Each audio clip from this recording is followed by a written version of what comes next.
All right, here we go. So, fundamental theorem. Um, you know, in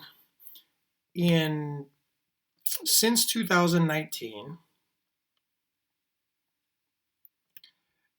through 20, I think it's 15, it has been question number 3 on the AP exam. Or actually, 2014, I think it was. 5 of the 6 exams. It was question number 3. So, pretty common question. And one I would expect. I would expect it in 2020. I would just expect that this is going to be something that you're going to be asked. So, a couple different things with it. Some of these notes. The first fundamental theorem of calculus. This is the idea that if we had an integral from some value a to some value b of some function, and remember, I use f of x just as a generic function. It could be h, could be g, could be a lot of different things.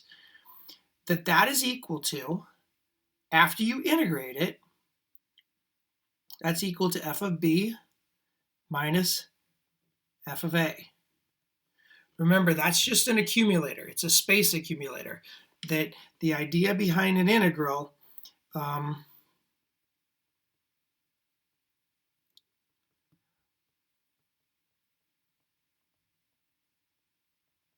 accumulates space. So it accumulates something. It's a way of adding a bunch of things up. It might have to do with area in a lot of these problems. So just keep that in mind. That's something that you have to know. That's what the first fundamental theorem does. It's the integral from one value to another value. Now the second fundamental theorem, and I'll show you how it's used in a second. The second fundamental theorem.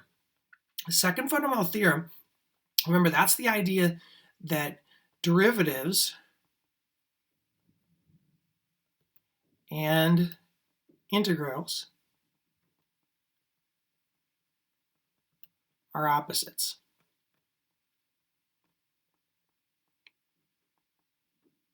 Okay, so the idea behind the fact that if we were to differentiate an integral, you would just get the function back. Some of the things that are going to happen with this is it might be the fact that you have an integral from a to b of f prime of x dx. That would be equal to f of b minus f of a. Might be something like that. Might be the kind of thing that if you were to differentiate an integral from a to x of f, remember that they undo each other. So that's just equal to f of x. Might be the kind of thing where if you have to take the derivative of the integral from x to a of f of t dt, that would now be negative f of x because of the subtracting of the bounds. So any of those things are going to happen. You're going to see that happen a lot in these types of problems where you're given a function and then you're asked some different things, and that leads you into the chart where you can do different things with the chart. So remember that generically with the chart, if you have g and g prime and g double prime, generically when you start to think about like what this looks like, let me draw a quick chart here. You've done this. I mean, you know the chart. You should know the chart. This is something that, this is something that you should be very comfortable with. If you look at this chart and you know the fact that if this is increasing, G prime is positive. This is decreasing, G prime is negative. This is concave up, G prime is increasing. G double prime is positive. This is concave down. G prime is decreasing. G double prime is negative. And we've talked about the fact that if you go from this line to this line, that's a relative maximum. We've talked about if you go from this line to this line, that's a relative minimum. And remember, no matter if you go this way or this way, both of those are points of inflection. Okay? Now, oftentimes on these problems, most of the time, this is what you're given. So this is what you're going to base your justification on a lot of these problems, is you're given that piece right there in some level. You're going to base your justification on that. And I'll show you, we're going to go through an example together, and we'll talk about what that looks like and why it looks like that. And hopefully that'll make some sense. Okay. Sorry, my voice is cracking a little bit. Finding an absolute minimum or maximum. 4 steps. First step is to find all the critical numbers.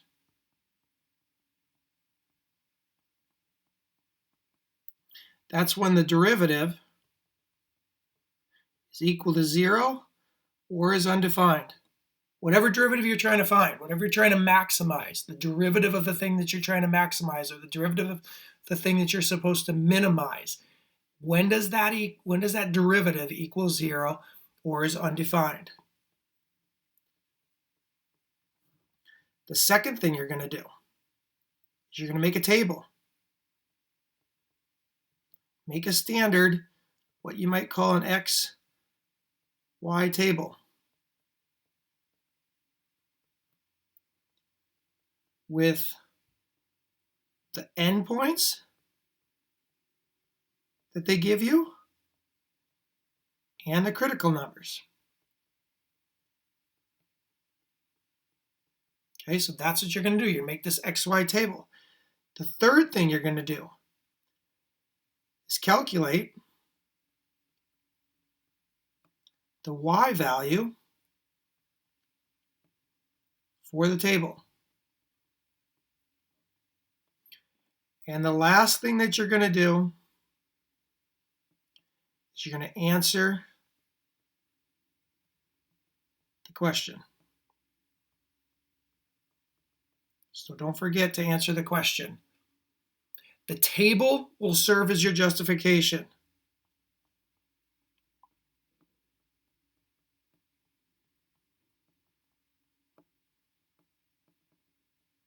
How do you know that you're being asked an absolute minimum or maximum as opposed to a relative? Remember, what that means is you're asked for a you got to key in on the word relative. If the word relative is used, use the chart.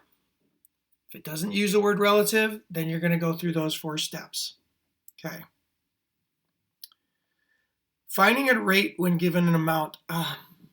I don't know. I don't think this is going to be on the exam.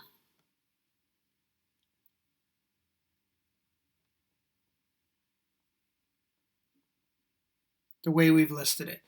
But I kind of have a feeling that it's going to be on there in a certain way, and it might show up on these specific problems. So just remember that to find a rate, find a new amount when given a rate and an initial condition is some new amount is equal to the old amount plus the integral from the old value to the new value of the rate. Okay, so it would be kind of things like this. Maybe f of p, actually we'll make it f of n for new is equal to f of d for old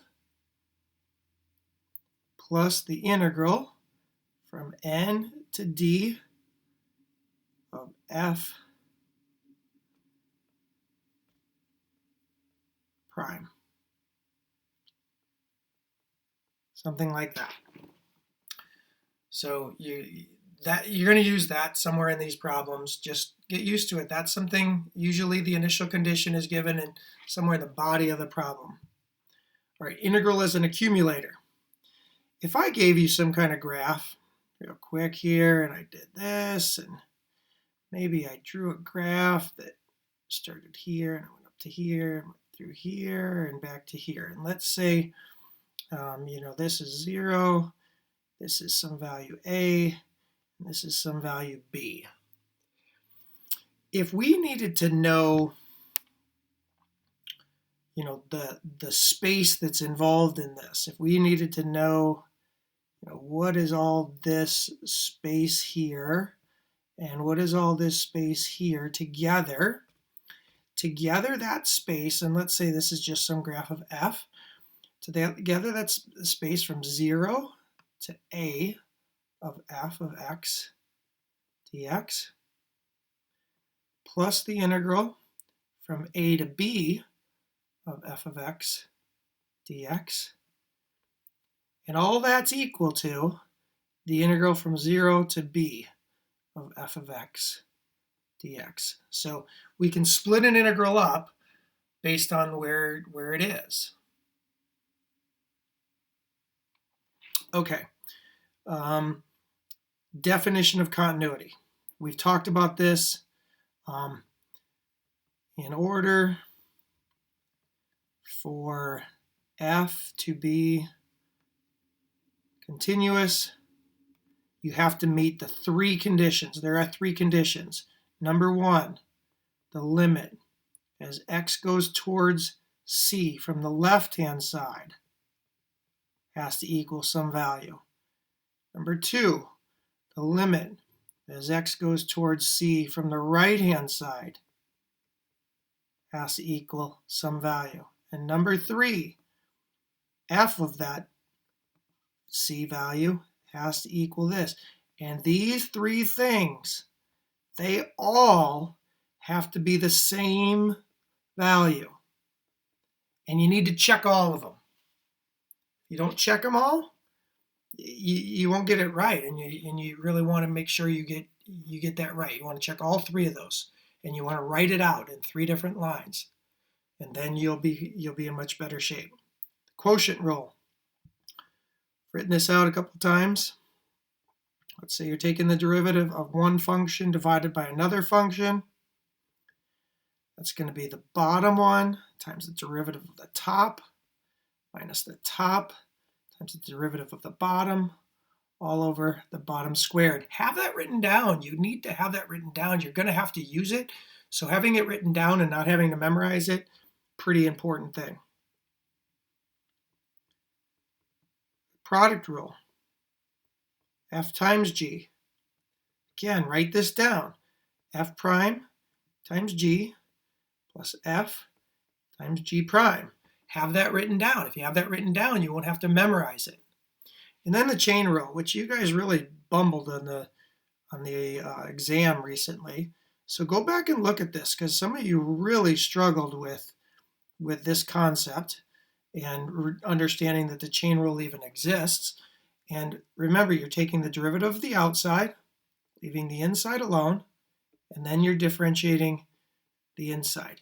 Go back and look at that, because some of you really struggled on the chain rule, and that's going to kind of burn you. Okay, so now I have an example. And I took 2014's example. One thing you're going to note is almost every one of these is number 3 on the exam. So on this, a couple of things that I'm going to highlight that are really important. You got this closed interval. from 5 to -4, so we really don't have to go outside there. It consists of 3 line segments. Okay, so we know that those are lines. And this is a really important thing. So g is equal to this integral. And then we're also note that this is the graph of f. It's not the graph of g, it's a graph of f. So it's a really important thing. So when you're asked to do the first part here, on this first part, you're asked to find g of 3.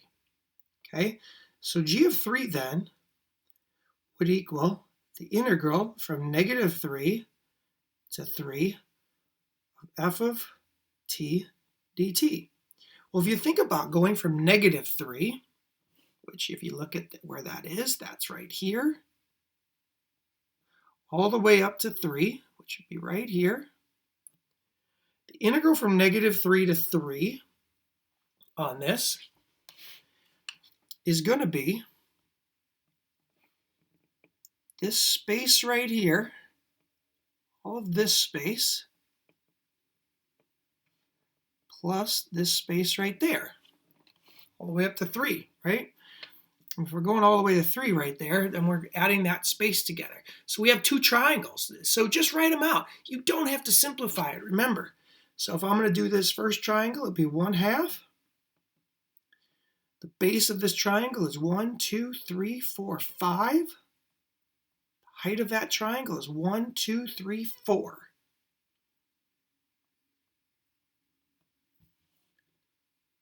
Okay, so that's the base times the height, minus, because it's below the x-axis, 1/2.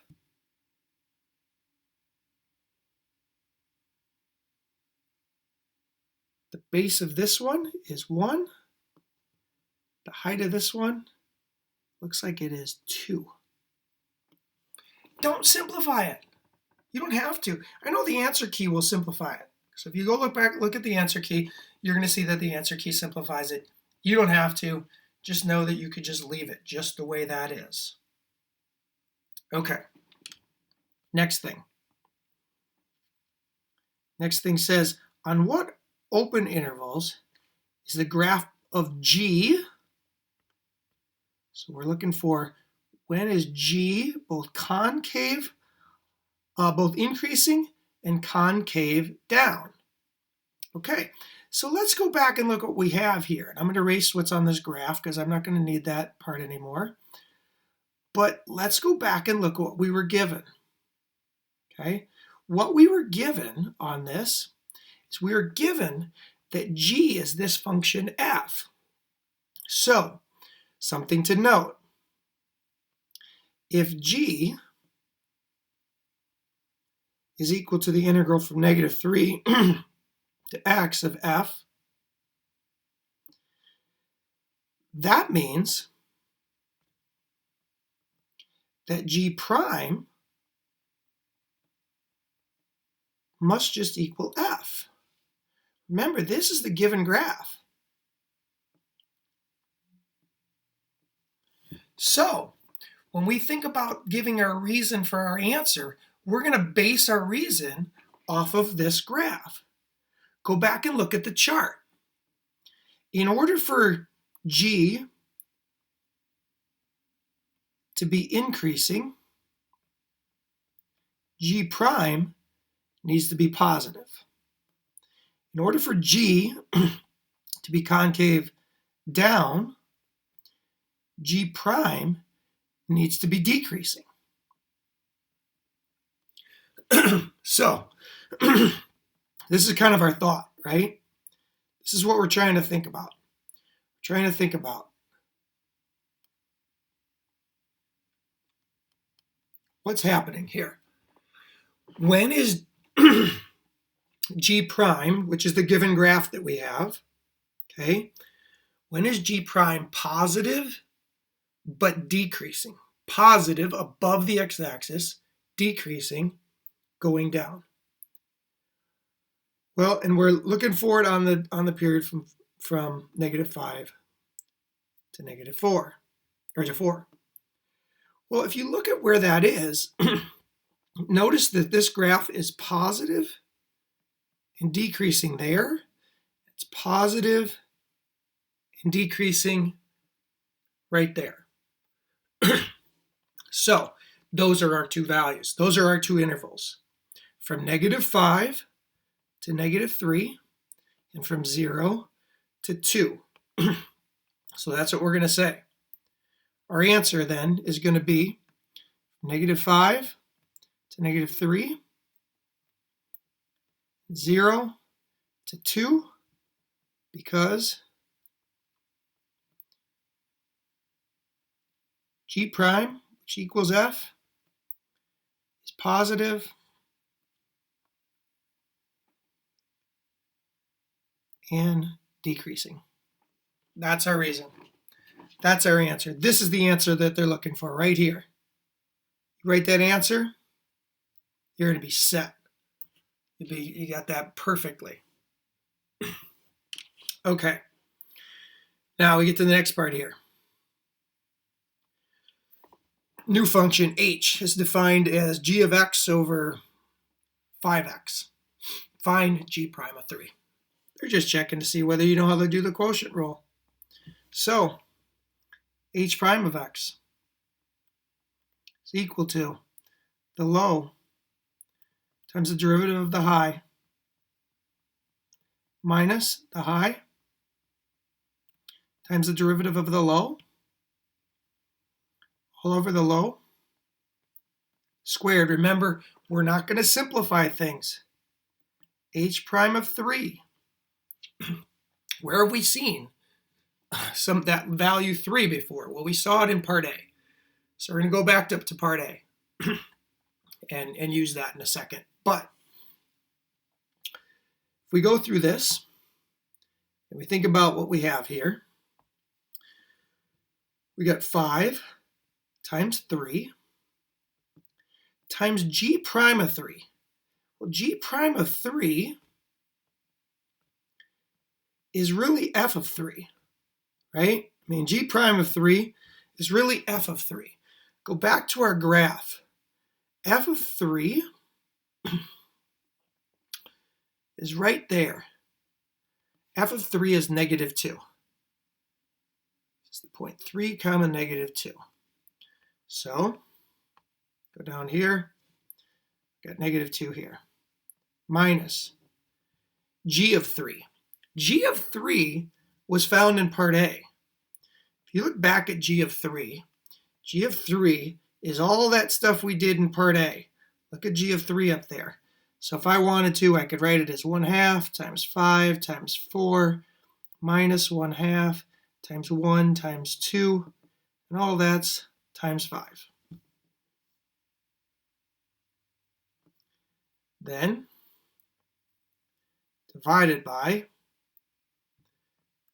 5 times 3 squared. I don't have to simplify that. That is a numerical value. I can leave it alone and I'm done. Okay? So don't simplify. All right. So the last thing on this one, on this particular one. Let p be the function defined as f of x equals x squared minus x. Find the slope of the tangent line to the graph at the point P. So if I think about what I got here, slope of tangent to P at x equal -1 is P prime -1. So we got to find P prime. This is your chance to redeem yourself on some of this quotient rule, on this chain rule stuff. So P prime of x would be f prime of x squared minus x times 2x minus 1 from the chain rule. Don't forget that. Geez, that's the chain rule, and some of you really bumbled that. So P prime of -1, is equal to f prime -1 squared minus -1 times 2 times negative 1 minus 1. We do have to do a little bit of work on this. This is f prime. Negative 1 squared is 1. Plus 1 is 2.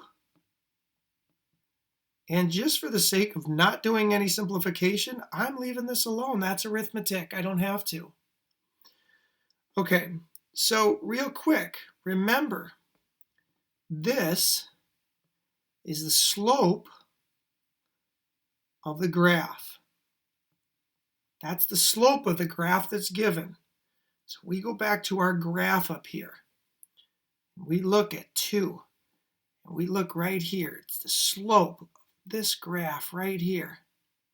The slope of that graph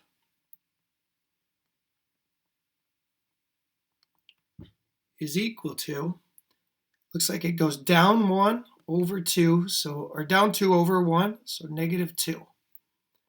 So if we go down here, we answer this, we would have a final answer here of negative 2 times 2 times negative 1 minus 1. I know that I can simplify that. I just chose not to, and I'd be good. Okay, and then you're done. Hopefully that helps. The whole question, it's kind of a long question. I don't know if I can get it all in there. There you go. That's the whole thing in there. Not too bad. Pretty common. Pretty much you're going to have to do everything in that one on the AP exam coming up here in May. Hope this helps. Let me know if it doesn't. Take care.